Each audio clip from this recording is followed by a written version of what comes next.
नमस्कार जय जगन्नाथ आम चैनल को आपण मानकु बहुत बहुत स्वागत। सांग माने 14 जानुआरी 2026 बुधवार दिन पड़ुअछि मकर संक्रांति। तो मकर संक्रांति रे आपण माने पिंधि दियंतु निजर गलारे एही गछर चेरकु। निश्चित भावरे भाग्य आपणक साथ देव एवं आपण बनिजिबे कोटिपति। आपण जेउ क्षेत्र को भी जिबे सेठारे निश्चित भावरे आपणकु सफलता प्राप्ति हेब।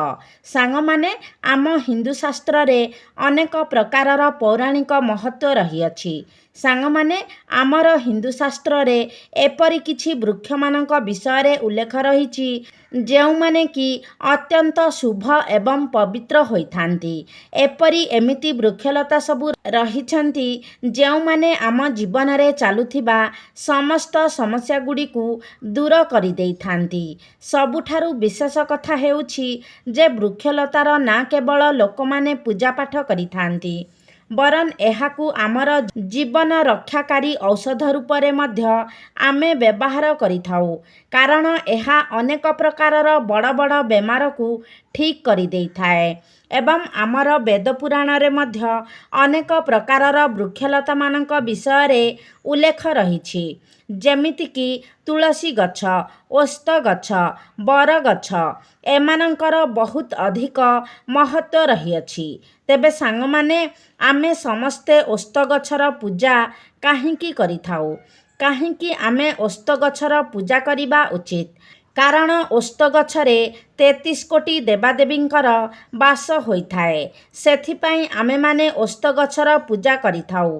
एवं बर गछर आपण माने देखिथिबे जेउ माने सावित्री व्रत करिथांती तो सावित्री व्रत दिन सेमाने बर गछर पूजा करिथांती। कारण वृक्षलतारे एपरि किछि अलौकिक एवं चमत्कारी शक्ति रही थाए जहार प्रभाव रे खूब कम समय रे ही आपणकु बहुत अधिक फल मिली थाए, शुभ फल मिली थाए।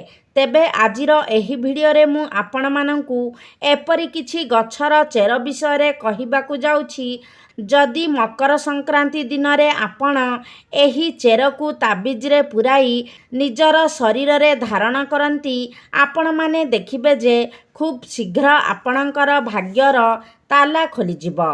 सेथिपाई आपण माने भिडियोटी को स्किप न करी थरे मात्र शेष पर्यंत निजर लाभ पाई निश्चित भावरे देखंतु।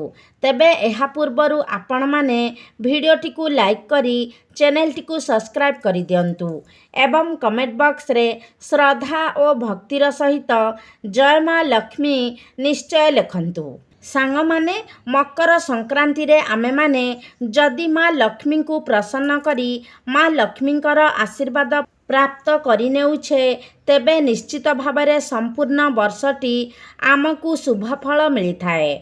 वर्ष सारा आमकु केबे भी धनर अभाव होई न थाए एवं वर्ष सारा आम पाई धन रोजगार करिवार नुआ नुआ बाट मध्य खोली जाई थाए। जेउ व्यक्ति माने सिद्धि प्राप्त करिबा पाई चाहुचंती, शुभ लाभ प्राप्त करिबा पाई चाहुचंती, धन धान्यर कामना रखुचंती, आरोग्य प्राप्ति करिबा पाई चाहुचंती किंबा आपण जदि चाहुचंती जे आपणकर जीवनरु सबुदिन पाई दुर्भाग्य दूर होई जाऊ, आपणकु समाज रे मान सम्मान प्राप्ति हेउ, तेबे आजिर एही भिडियोटी को आपण माने शेष पर्यंत निश्चय देखंतु। कारण आजिर एही भिडियो रे मु आपण मानंकु मकर संक्रांति दिन धारण करा जाउथिबा 5टी चेर विषय रे कहिबी। तेबे एही 5टी चेर मध्यरु कौनसी गोटिए चेर निश्चित भावरे आपण धारण करिबा उचित। निश्चित भावरे आपणकर समस्त मनस्कामना पूर्ण होई जिवो। कारण वृक्षलतांक मध्यरे बहुत अधिक चमत्कारी शक्ति रही थाए। सांग माने वर्तमान जुगरे आमे माने मेडिसिन उपरे बहुत बेसी निर्भरशील होई जाउछे। मात्र आपण माने जानती प्राचीन काल रे आमर पूर्वपुरुष माने जड़ीबुटीर व्यवहार करुथिले। ଯାହାକି ଏହି ବୃକ୍ଷମାନଙ୍କଠାରୁ ହିଁ ପ୍ରାପ୍ତ ହେଉଥିଲା ଏବଂ ଏହି ଜଡ଼ିବୁଟି ମାଧ୍ୟମରେ ଅନେକ ରୋଗର ସେମାନେ ନିବାରଣ କରିପାରୁଥିଲେ। ସେଥିପାଇଁ ବୃକ୍ଷଲତାମାନେ ଧାର୍ମିକ ଦୃଷ୍ଟିକୋଣରୁ ଆଧ୍ୟାତ୍ମିକ ଦୃଷ୍ଟିକୋଣରୁ ଆମକୁ ସବୁ ପ୍ରକାରରେ ଲାଭ ପ୍ରଦାନ କରିଥାନ୍ତି। ତ ସର୍ବପ୍ରଥମେ ମକର ସଂକ୍ରାନ୍ତି ଦିନ ଆପଣ ଏହି 5ଟି ଚେର ମଧ୍ୟରୁ କୌଣସି ବି ଗୋଟିଏ ଚେର ନେଇ ଆସନ୍ତୁ ଏବଂ ଯଥାବିଧି ପୂଜାର୍ଚ୍ଚନା କରିବା ପରେ ଆପଣ ଏହି ଚେରକୁ ଧାରଣ କରିବା ଉଚିତ। ତାପରେ ଆପଣ ସେହି ଜିନିଷଗୁଡ଼ିକୁ ନିଶ୍ଚିତ ଭାବରେ ପ୍ରାପ୍ତି କରିପାରିବେ। ଯେଉଁ ଜିନିଷର କାମନା ରଖି ଆପଣ ଏହି ଚେରକୁ ଧାରଣ କରିଛନ୍ତି। ତେବେ ସାଙ୍ଗମାନେ, ରତ୍ନ ଆମେ ଧାରଣ କରିଥାଉ ଗ୍ରହମାନଙ୍କୁ ଶାନ୍ତି କରିବା ପାଇଁ ଏବଂ ଆମ ଜୀବନରେ ଆସୁଥିବା ବାଧା ବିଘ୍ନଗୁଡ଼ିକ ଦୂର କରିବା ପାଇଁ। ମାତ୍ର ସବୁ ଲୋକଙ୍କ ପାଖରେ ସେହି ସକ୍ଷମତା ନଥାଏ ଯେ ସେମାନେ ରତ୍ନ ଧାରଣ କରିପାରିବେ। ତେବେ ଯେଉଁ ବ୍ୟକ୍ତିମାନେ ରତ୍ନ ଧାରଣ କରିବା ପାଇଁ ତାଙ୍କର ଆର୍ଥିକ ସମଳ ସେତିକି ନାହିଁ, ସେମାନେ ଏହି ଚେରକୁ ମଧ୍ୟ ଧାରଣ କରିପାରିବେ। କାରଣ ଏହି ଚେର ସେମାନଙ୍କୁ ରତ୍ନ ଭଳି ହିଁ ଲାଭ ପ୍ରଦାନ କରିପାରିବ। ଏମିତିକି ରତ୍ନଠାରୁ ଅଧିକ ଭଲ ପରିଣାମ ମଧ୍ୟ ଆପଣଙ୍କୁ ମିଳିପାରିବ। ତେବେ ଏହି ଚେରକୁ ଯଦି ଆପଣ ଚାନ୍ଦିର ତାବିଜରେ ଧାରଣ କରନ୍ତି, ତେବେ ଆପଣଙ୍କୁ ଭଲ ଫଳ ପ୍ରଦାନ କରିଥାଏ। ଯଦି ଚାନ୍ଦିର ତାବିଜ ନାହିଁ, ତେବେ ଆପଣ ଏହାକୁ ତମ୍ବାର ତାବିଜରେ ମଧ୍ୟ ଧାରଣ କରିପାରିବେ। ତେବେ ଆସନ୍ତୁ ଆଜିର ଏହି ଭିଡ଼ିଓରେ ଆମେମାନେ ଜାଣିବା କେଉଁ ଗଛର ଚେରକୁ ଆଣି ଆପଣ ଧାରଣ କରିବା ଉଚିତ। ତ ସର୍ବପ୍ରଥମେ ଆପଣଙ୍କୁ ଚମେଲିର ଚେର ଆଣିବାର ଅଛି। ସାଙ୍ଗମାନେ, ଚମେଲି ଗଛର ଚେରରେ ବା ମୂଳରେ ଦୈବୀ ଶକ୍ତିମାନଙ୍କର ବାସ ହୋଇଥାଏ। କାରଣ ଆପଣମାନେ ଜାଣିଥିବେ ଚମେଲିର ଚେର ଆମେମାନେ ଭଗବାନ ଶ୍ରୀ ହନୁମାନଙ୍କୁ ଅର୍ପଣ କରିଥାଉ। କାରଣ ଏଥିରେ ପ୍ରଭୁ ହନୁମାନଙ୍କର ଦୈବୀ ଶକ୍ତିର ନିବାସ ହୋଇଥାଏ।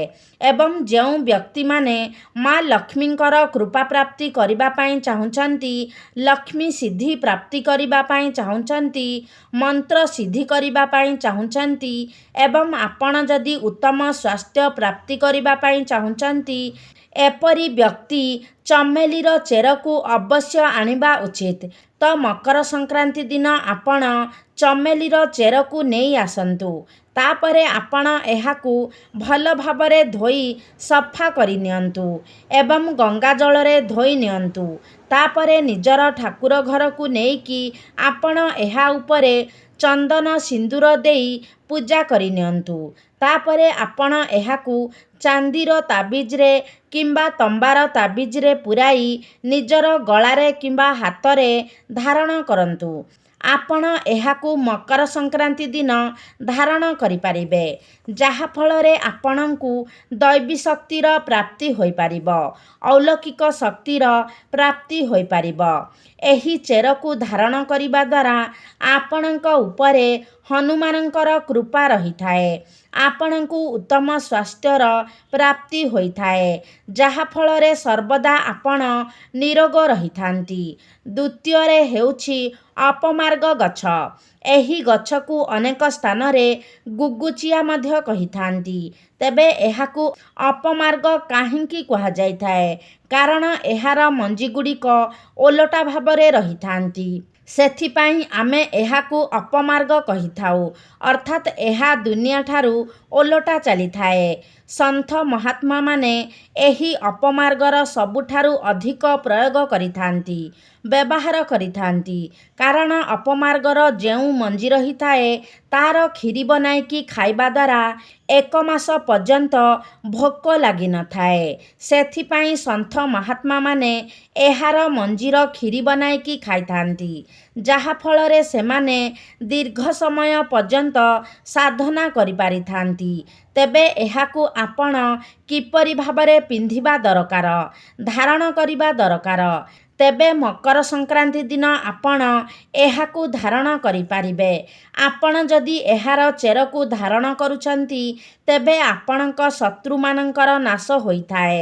ଯଦି ସମାଜରେ ଆପଣଙ୍କର ମାନ ସମ୍ମାନ ନାହିଁ, କୌଣସି ବ୍ୟକ୍ତି ଆପଣଙ୍କୁ ସମ୍ମାନ ଦେଉନାହାନ୍ତି, ତ ଏହାର ଚେରକୁ ଯଦି ଆପଣ ଧାରଣ କରୁଛନ୍ତି ତ ଆପଣଙ୍କ ମଧ୍ୟରେ ଆକର୍ଷଣ କ୍ଷମତା ବୃଦ୍ଧି ପାଇଥାଏ, ଯାହାଫଳରେ ଅନ୍ୟ ଶକ୍ତିମାନେ ଆପଣଙ୍କୁ ସମ୍ମାନ ପ୍ରଦର୍ଶନ କରିଥାନ୍ତି।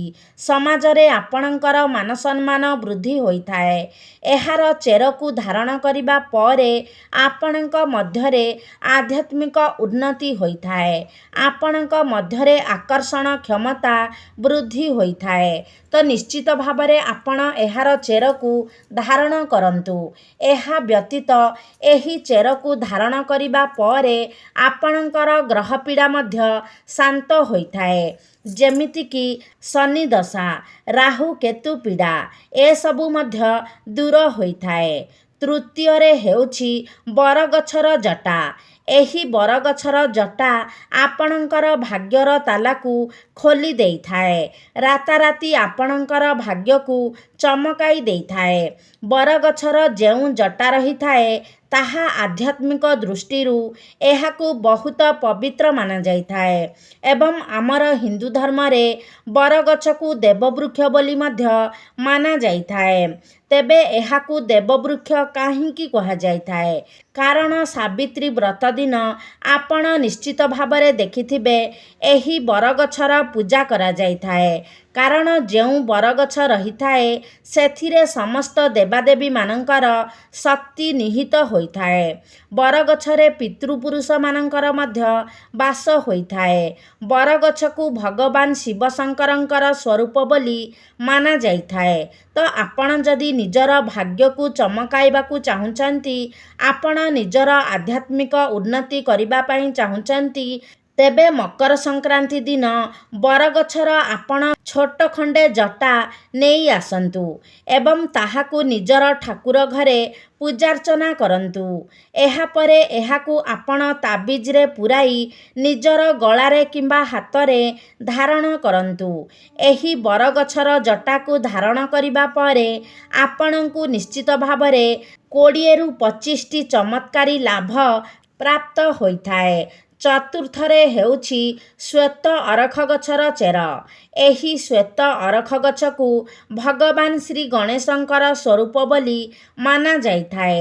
ଯେତେବେଳେ ଗୋଟିଏ ଧଳା ଅରଖ ଗଛ 11.5 ବର୍ଷର ହୋଇଯାଏ ତ ତାହା ଭଗବାନ ଶ୍ରୀ ଗଣେଶଙ୍କର ଶୁଣ୍ଢର ଆକାର ନେଇଯାଇଥାଏ।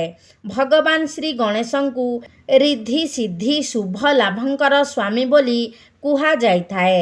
ତ ଯଦି ଆପଣ ରିଦ୍ଧି ସିଦ୍ଧି ଶୁଭ ଲାଭ ଏବଂ ଧନ ବୈଭବ ପ୍ରାପ୍ତି କରିବା ପାଇଁ ଚାହୁଁଛନ୍ତି, ତ ଏହି ଶ୍ୱେତ ଅରଖ ଗଛର ଚେରକୁ ମକର ସଂକ୍ରାନ୍ତି ଦିନ ଆପଣ ନେଇକି ଆସନ୍ତୁ। ତାପରେ ଏହାକୁ ଆଣି ଆପଣ ନିଜର ଠାକୁର ଘରେ ଏହାକୁ ଭଲ ଭାବରେ ପୂଜାର୍ଚ୍ଚନା କରନ୍ତୁ। ତାପରେ ଏହାକୁ ଆପଣ ନିଜ ଗଳାରେ ଧାରଣ କରିପାରିବେ, ଯାହାଫଳରେ ଆପଣଙ୍କୁ ଅନେକ ଗୁଡ଼ିଏ ଲାଭ ପ୍ରାପ୍ତି ହୋଇଥାଏ। ଏହି ଅରଖ ଚେରକୁ ଧାରଣ କରିବା ପରେ ଆପଣଙ୍କର ନବଗ୍ରହ ଶାନ୍ତ ହୋଇଥାନ୍ତି। ଆପଣଙ୍କର ନବଗ୍ରହ ପୀଡ଼ାଠାରୁ ଆପଣଙ୍କୁ ମୁକ୍ତି ମିଳିଥାଏ। ବିଶେଷ କରି ବୁଧ ଗ୍ରହ ଯଦି ଆପଣଙ୍କ କୁଣ୍ଡଳୀରେ ଦୁର୍ବଳ ଥାନ୍ତି, ତେବେ ମଜବୁତ ସ୍ଥିତିକୁ ଆସିଥାନ୍ତି ଏବଂ ବୁଧ ଗ୍ରହଙ୍କର ପୀଡ଼ା ଦୂର ହୋଇଥାଏ। ଶେଷରେ ହେଉଛି ଅପରାଜିତା ଗଛର ଚେର। ଅପରାଜିତାର ଯେଉଁ ଫୁଲ ରହିଥାଏ ତାହା ଶନିଦେବଙ୍କର ଅତ୍ୟନ୍ତ ପ୍ରିୟ ହୋଇଥାଏ। ଏହା ସହିତ ଦେବଦେବ ମହାଦେବଙ୍କର ମଧ୍ୟ ଅତ୍ୟନ୍ତ ପ୍ରିୟ ହୋଇଥାଏ। ଆପଣ ଯଦି ଶନିଦେବଙ୍କୁ ପ୍ରସନ୍ନ କରିବା ପାଇଁ ଚାହୁଁଛନ୍ତି, ତେବେ ଆପଣ ଅପରାଜିତା ଗଛର ଚେରକୁ ଧାରଣ କରିବା ଉଚିତ। ଆପଣ ଚାହିଁଲେ ଏହାକୁ ଚାନ୍ଦିର ତାବିଜ ନଚେତ୍ ତମ୍ବାର ତାବିଜରେ ପୂରାଇ ଧାରଣ କରିପାରିବେ। ନିଶ୍ଚିତ ଭାବରେ ଆପଣଙ୍କୁ ଶନିଦେବଙ୍କର କୃପା ପ୍ରାପ୍ତି ହେବ ଏବଂ ଆପଣଙ୍କ ଉପରେ ଯେଉଁ ଶନିଦଶା ଚାଲୁଥିବ, ତେବେ ସେହି ପୀଡ଼ା ମଧ୍ୟ କିଛି ମାତ୍ରାରେ କମ୍ ହୋଇଯିବ। ଆପଣଙ୍କର ଭାଗ୍ୟର ତାଲା ଖୋଲିଯିବ। ଆପଣଙ୍କର ଯଦି ଚାକିରି ଅନୁସନ୍ଧାନରେ ଆପଣ ଅଛନ୍ତି, ତ ଆପଣଙ୍କୁ ଚାକିରି ମଧ୍ୟ ପ୍ରାପ୍ତି ହୋଇଥାଏ। ଆପଣଙ୍କ ମଧ୍ୟରେ ଆଧ୍ୟାତ୍ମିକ ଉନ୍ନତି ହୋଇଥାଏ। ସାଙ୍ଗମାନେ ଆପଣମାନେ ମାନନ୍ତୁ କିମ୍ବା ନ ମାନନ୍ତୁ ଧର୍ମର ଏକ ନିଜସ୍ୱ ସ୍ଥାନ ରହିଛି। ଜଡ଼ିବୁଟିର ଏକ ନିର୍ଦ୍ଦିଷ୍ଟ ସ୍ଥାନ ରହିଛି। ଏକ ସ୍ୱତନ୍ତ୍ର ସ୍ଥାନ ରହିଛି। ଜଡ଼ିବୁଟିର ଏକ ଅଲଗା ପ୍ରକାରର ମହତ୍ତ୍ୱ ରହିଥାଏ। ତେବେ ମନୁଷ୍ୟର ବିଶ୍ୱାସ ହିଁ ହେଉଛି ଗୁରୁତ୍ୱପୂର୍ଣ୍ଣ ଜିନିଷ। ଯେଉଁ ଲୋକମାନେ ବିଶ୍ୱାସ ରଖିଥାନ୍ତି ଯେ ଭଗବାନ ଅଛନ୍ତି ତ ସେମାନଙ୍କ ପାଇଁ ନିଶ୍ଚିତ ରୂପରେ ଭଗବାନ ଅଛନ୍ତି। ଯଦି ଆପଣ ପଥର ମଧ୍ୟରେ ଭଗବାନଙ୍କୁ ଖୋଜିବେ ତ ନିଶ୍ଚିତ ଭାବରେ ପଥର ମଧ୍ୟରେ ମଧ୍ୟ ଆପଣଙ୍କୁ ଭଗବାନ ମିଳିବେ। ମାତ୍ର ଆପଣ ଯଦି ଭଗବାନଙ୍କୁ ପଥର ବୋଲି ମାନି ନିଅନ୍ତି ତେବେ ଆପଣଙ୍କୁ ଭଗବାନ ମଧ୍ୟ ପଥର ଭଳି ଦେଖାଯିବେ। ତ ଆପଣଙ୍କର ବିଶ୍ୱାସ ହିଁ ହେଉଛି ସବୁଠାରୁ ଗୁରୁତ୍ୱପୂର୍ଣ୍ଣ ଜିନିଷ। ତ ଆପଣଙ୍କୁ ଆଜିର ଏହି ଭିଡ଼ିଓରେ ମୁଁ ଯେତୋଟି ଗଛର ଚେର ବିଷୟରେ କହିଲି, ଯଦି ଆପଣ ବିଶ୍ୱାସର ସହିତ କୌଣସି ଗୋଟିଏ ଚେରକୁ ନିଜର କାମନା ଅନୁସାରେ ଧାରଣ କରନ୍ତି ତ ନିଶ୍ଚିତ ଭାବରେ ଏହା ଆପଣଙ୍କୁ ଚମତ୍କାରୀ ଫଳ ପ୍ରଦାନ କରିବ ଏବଂ ଆପଣଙ୍କର ଭାଗ୍ୟ ମଧ୍ୟ ପରିବର୍ତ୍ତନ ହୋଇଯିବ। ସେଥିପାଇଁ ଆପଣ ନିଜର ଭାଗ୍ୟର ତାଲା ଖୋଲିବା ପାଇଁ, ନିଜର ମନସ୍କାମନାକୁ ପୂର୍ଣ୍ଣ କରିବା ପାଇଁ ଏହି ଚେର ନିଶ୍ଚିତ ଭାବରେ ଧାରଣ କରିପାରିବେ। କାରଣ ଏହି ଚେର ରକ୍ଷା କବଚ ଭଳି ପ୍ରତ୍ୟେକ କ୍ଷେତ୍ରରେ ଆପଣଙ୍କୁ ସୁରକ୍ଷା ପ୍ରଦାନ କରିବ।